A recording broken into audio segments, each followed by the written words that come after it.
Mes grands-parents en fait habitaient le fond de Belgrade, à la limite de Saint-Servais et de Belgrade.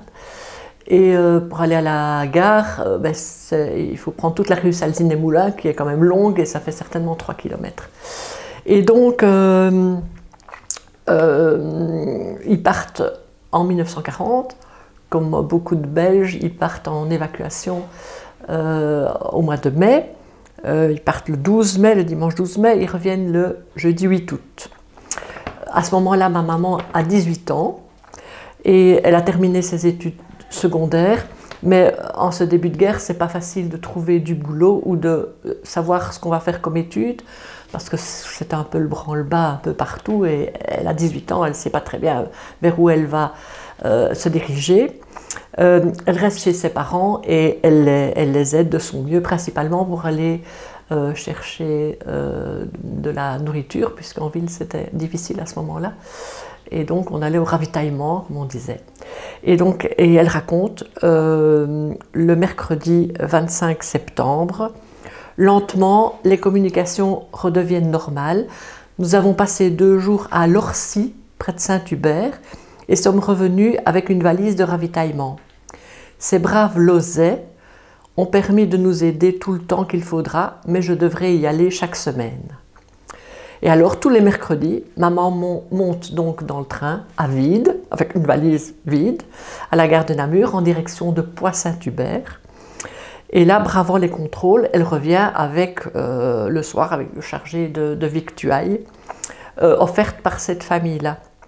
C'était une famille de petits agriculteurs, et ils ont toujours été très très reconnaissants envers mes grands-parents, parce que mon grand-père, à un moment donné, a aidé le père de famille, et pour une raison qui lui sont propres, cette famille a toujours été très reconnaissante envers mon grand-père.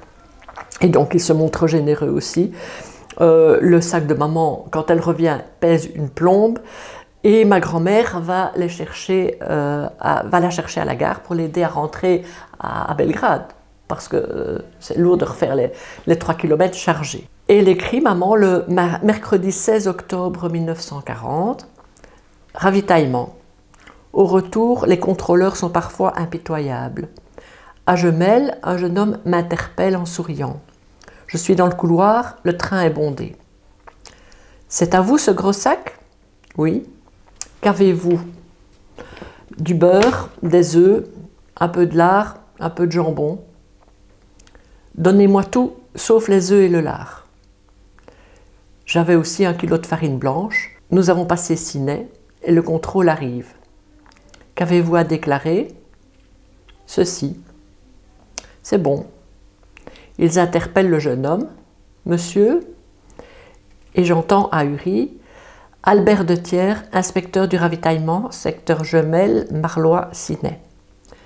Maman m'attend à la gare et regarde, stupéfaite, le grand garçon me repasser le beurre, le jambon, la farine et me saluer. Très vieille France. Bonsoir Françoise, si vous revenez dans le coin, reprenez le même train, je vous aiderai. Il vous arrive parfois de ces choses inattendues. Maman se prénommait Marcel, et donc pas du tout Françoise. Mais sans doute que ce monsieur de Thiers a inventé un prénom pour ne pas, comme s'il connaissait bien maman, et pour ne pas qu'elle se fasse prendre quelque part. Et j'imagine les yeux ébahis de ma grand-mère, en gare de Namur, voyant sa fille de 18 ans recevoir les salutations d'un jeune inconnu, l'appelant Françoise et lui offrant du lard, de la farine, du jambon et Dieu sait quoi d'autre.